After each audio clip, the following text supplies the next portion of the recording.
안녕하십니까? 저는 류마티스 내과 전문의로 30년간 관절염 환자분들과 함께해온 김민수 교수입니다. 서울대학교 병원에서 오랜 기간 근무하면서 수많은 60세 이상 환자분들의 관절염 치료에 참여해왔습니다. 오늘 제가 여러분께 전하고 싶은 이야기는 단순히 의학적 지식이 아니라 실제로 제가 임상에서 목격한 놀라운 회복 사례들에 관한 것입니다. 지난 몇 년간 저는 매우 흥미로운 현상을 관찰했습니다. 약물 치료에만 의존하지 않고 생활 습관을 근본적으로 바꾼 환자분들이 예상보다 훨씬 빠르고 극적인 회복을 보인다는 것이었습니다. 처음에는 우연의 일치라고 생각했지만 이런 사례들이 점점 늘어나면서 패턴을 발견하게 되었습니다.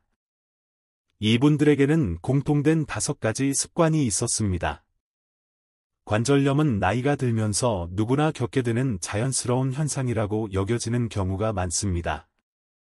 무릎이 붓고 아프며 손가락 마디가 뻣뻣해지고 아침에 일어날 때마다 몸이 굳어있는 느낌을 받는 것이 당연하다고 생각하시는 분들이 많습니다. 하지만 제가 만나본 많은 환자분들 중에는 이런 고정관념을 깨뜨린 분들이 계셨습니다. 70세, 80세가 되어서도 젊은 사람처럼 활기차게 움직이고 관절 통증 없이 일상생활을 영위하는 분들 말입니다.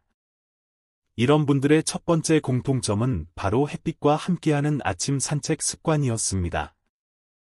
단순해 보이지만 이 습관이 관절 건강에 미치는 영향은 생각보다 훨씬 큽니다. 아침 햇빛은 우리 몸에서 비타민 D 합성을 촉진하는데 이 비타민 D는 단순히 뼈를 튼튼하게 하는 것을 넘어서 면역 체계를 조절하는 역할을 합니다. 관절염은 본질적으로 면역 체계의 과도한 반응으로 인한 염증성 질환이기 때문에 비타민 D의 면역 조절 기능이 매우 중요합니다. 또한 가벼운 걷기 운동은 관절 내 윤활액의 순환을 도와줍니다. 많은 분들이 관절이 아프면 움직이지 않으려고 하시는데 이는 오히려 관절을 더욱 굳게 만드는 악순환을 만듭니다. 적절한 움직임은 관절 주변 근육을 강화하고 관절의 유연성을 유지하는 데 필수적입니다. 제가 관찰한 회복 사례들에서 환자분들은 대부분 아침 8시에서 10시 사이 약 15분에서 20분 정도 햇빛을 받으며 천천히 걷는 습관을 가지고 계셨습니다.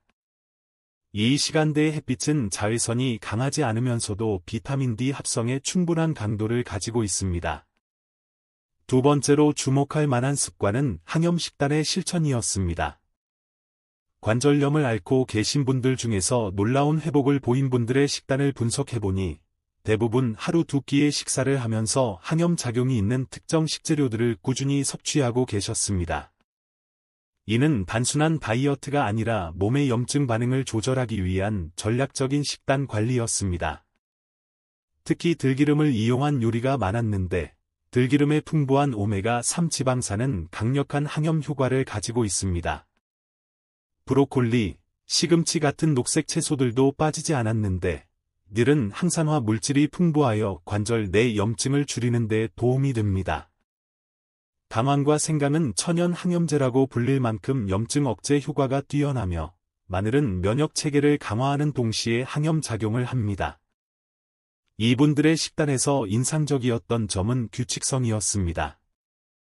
아침에는 주로 귀리죽에 들기름으로 볶은 나물을 함께 드시고 저녁에는 보리밥과 된장국, 그리고 강황을 넣은 김치를 드시는 패턴이 일반적이었습니다. 이런 식단은 단순히 영양학적으로 우수할 뿐만 아니라 우리나라 전통 식문화와도 잘 맞아떨어져 지속 가능성이 높다는 장점이 있습니다. 세 번째 습관은 온찜질과 냉찜질을 번갈아 가며 하는 연랭요법이었습니다. 이는 물리치료학에서도 널리 사용되는 방법으로 온찜질은 근육의 긴장을 완화하고 혈액순환을 촉진하며 냉찜질은 염증과 부종을 줄이는 효과가 있습니다. 제가 만난 환자분들은 대부분 일주일에 3회 정도, 통증이 심한 날에는 온찜질 10분 후 냉찜질 5분을 반복하시고 통증이 가벼운 날에는 온찜질만 하시는 방식을 사용하고 계셨습니다. 이 방법의 장점은 특별한 장비가 필요하지 않다는 것입니다. 전자레인지에 데울 수 있는 찜질팩이나 따뜻한 수건, 그리고 냉찜질용 젤팩이나 얼음을 감싼 수건만 있으면 됩니다. 간단해 보이지만 꾸준히 실천했을 때의 효과는 상당합니다. 열과 냉의 교대 자극은 혈관의 수축과 이완을 반복시켜 관절 주변의 혈액순환을 개선하고 염증 물질의 배출을 도와줍니다. 네 번째로 주목할 만한 습관은 콜라겐 보충을 위한 특별한 차를 마시는 것이었습니다. 관절염의 핵심은 관절 연골의 손상인데 이 연골의 주요 구성 성분이 바로 콜라겐입니다. 약물 없이 회복된 환자분들은 대부분 하루 2번 콜라겐이 풍부한 닭발 육수에 생강과 계피를 넣어 끓인 차를 드시고 계셨습니다. 이 차의 제조법은 의외로 간단합니다. 닭발을 푹 삶아 만든 육수 1컵에 생강 2조각과 계피가루를 약간 넣어 따뜻하게 데운 후 아침과 저녁 공복에 마시는 것입니다. 닭발에는 콜라겐이 매우 풍부하게 들어있으며 생강은 소화를 돕고 항염 작용을 하고 계피는 혈액순환을 개선하는 효과가 있습니다. 많은 환자분들이 이 차를 꾸준히 마신 후 관절 주변이 부드러워지고 통증이 서서히 줄어드는 경험을 하셨다고 말씀해 주셨습니다. 다섯 번째이자 마지막 습관은 매일 일정한 시간에 하는 관절 스트레칭 루틴이었습니다. 아무리 좋은 음식을 먹고 찜질을 해도 관절을 움직이지 않으면 근본적인 개선은 어렵습니다. 회복된 환자분들은 대부분 하루 10분 정도의 간단한 스트레칭을 매일 같은 시간에 반복하고 계셨습니다. 이 스트레칭 루틴은 복잡하지 않습니다. 무릎을 가볍게 돌리는 동작을 30초간 하고 손목을 펴는 스트레칭을 1분간 하며 무릎을 뒤로 접고 앉는 동작을 1분간 유지합니다. 그 다음 벽에 손을 짚고 발 뒤꿈치를 드는 동작을 1분간 하고 마지막으로 의자에 앉았다 일어나는 동작을 10회 반복합니다. 이런 단순한 동작들이지만 꾸준히 반복하면 관절 주변 근육이 강화되고 관절의 가동 범위가 넓어집니다. 중요한 것은 이 모든 동작을 무리하지 않는 범위에서 하는 것입니다. 통증이 심할 때는 강도를 줄이고 컨디션이 좋을 때는 조금 더 늘려가는 방식으로 점진적으로 접근하는 것이 좋습니다. 제가 관찰한 환자분들은 대부분 이런 스트레칭을 통해 관절 주변 근육이 강화되면서 일상생활에서 통증 없이 움직일 수 있는 힘을 기르셨습니다. 이 5가지 습관을 실천하신 분들의 공통점은 꾸준함이었습니다. 하루 이틀 하고 그만두는 것이 아니라 최소 3개월에서 6개월 이상 지속적으로 실천하셨습니다. 처음 한 달은 큰 변화를 느끼지 못하더라도 포기하지 않고 계속하신 결과 2개월째부터 서서히 변화를 느끼기 시작하고 3개월째부터는 확실한 개선을 경험하셨습니다. 또한 이분들은 이 습관들을 생활의 일부로 만들어 가셨습니다. 억지로 하는 것이 아니라 자연스럽게 일상에 녹여내어 스스로에게 부담이 되지 않도록 하셨습니다. 예를 들어 아침 산책은 시장 보러 가는 길에 조금 돌아서 가거나 콜라겐 차는 평소 마시던 차 대신 마시는 식으로 기존 생활 패턴을 크게 바꾸지 않으면서도 건강한 변화를 만들어 가셨습니다. 의학적 관점에서 보면 이 5가지 습관은 모두 과학적 근거가 있는 방법들입니다. 햇빛과 걷기는 비타민 D 합성과 관절 기능 향상에, 항염식단은 전신 염증 수치 감소에, 연랭요법은 혈액순환 개선과 염증 완화에, 콜라겐 보충은 연골 재생에, 그리고 스트레칭은 근력 강화와 관절 가동성 향상에 각각 기여합니다. 이것들이 종합적으로 작용할 때 약물 치료만으로는 얻기 어려운 전인적인 회복이 가능해집니다. 물론 모든 관절염 환자분들이 약물 없이 완전히 회복될 수 있다는 것은 아닙니다. 관절염의 정도와 개인의 체질, 그리고 다른 질환의 유무 등에 따라 결과는 다를 수 있습니다.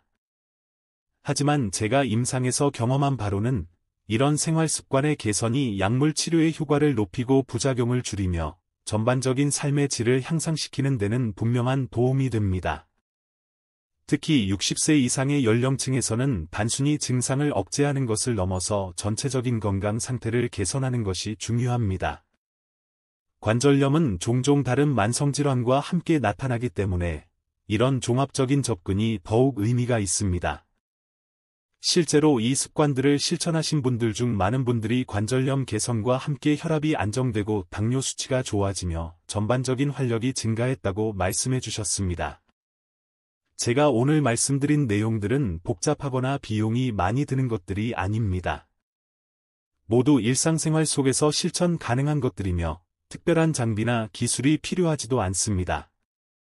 중요한 것은 시작하는 것이고 그것을 꾸준히 지속하는 것입니다. 작은 변화들이 모여서 큰 변화를 만들어내는 것을 저는 수많은 환자분들을 통해 직접 목격했습니다. 관절염으로 고생하고 계신 모든 분들께 희망을 잃지 말라고 말씀드리고 싶습니다. 나이가 들었다고 해서 통증과 함께 살아가는 것이 당연한 것은 아닙니다. 적절한 노력과 인내심을 가지고 이런 건강한 습관들을 실천한다면 분명히 더 나은 삶을 살 수 있습니다. 지금부터라도 시작하신다면 내년 이맘때는 지금보다 훨씬 건강하고 활기찬 모습으로 변화되어 있을 것입니다. 여러분의 건강한 변화를 응원하며 더 많은 분들이 이런 자연스러운 회복의 기쁨을 경험하시길 바랍니다. 건강 정보에 관심이 있으시다면 저희 채널 구독을 통해 더 많은 유용한 정보를 받아보시고 이 영상이 도움이 되셨다면 좋아요로 응원해주시면 더 많은 분들에게 희망을 전할 수 있을 것입니다.